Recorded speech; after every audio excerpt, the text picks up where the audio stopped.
बच्चू कडू यांच्यासोबत बावनकुळे यांनी फोनवरून संवाद साधलेला आहे। बैठकीसाठी आम्ही तयार, तुम्ही नागपूरमध्ये या बच्चू कडूंनी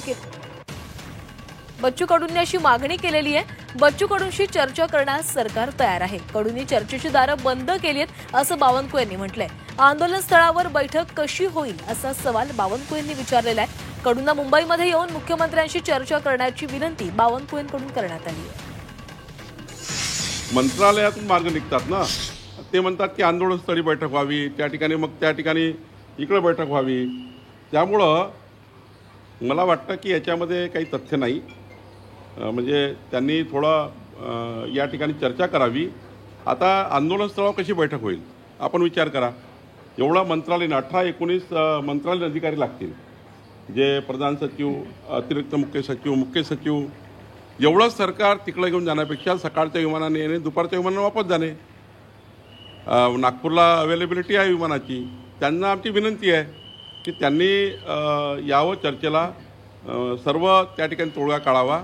आम्ही शेतकऱ्याच्या बाजूने आहोत, तोडगा काढायला तयार आहोत। चर्चेचे दारं खुले आहेत, त्यांनी चर्चेचे दारं बंद करू नये।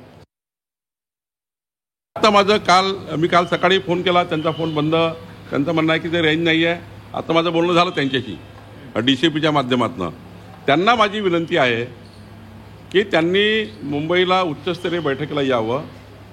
मी माननीय मुख्यमंत्री यांना अजून त्या ठिकाणी मुख्यमंत्री लक्ष देऊनच त्या आंदोलनावर बैठक अरेंज करतील आणि त्या बैठकीमध्ये शेवटी मुख्यमंत्री, दोन्ही उपमुख्यमंत्री, एवढं 18-20 अधिकारी, प्रधान सचिव, मुख्य सचिव नागपुरात ते म्हणतात आंदोलनस्थळावर किंवा कुठे बैठक घ्या, ते त्या ठिकाणी करण्यापेक्षा बच्चू कडू, राजू शेट्टीजी, माधवराव जानकरजी, अजित नवलेजी आणि तिथे तुपकर आहेत, त्यांनी बैठकीची वेळ त्या ठिकाणी फिक्स करावी।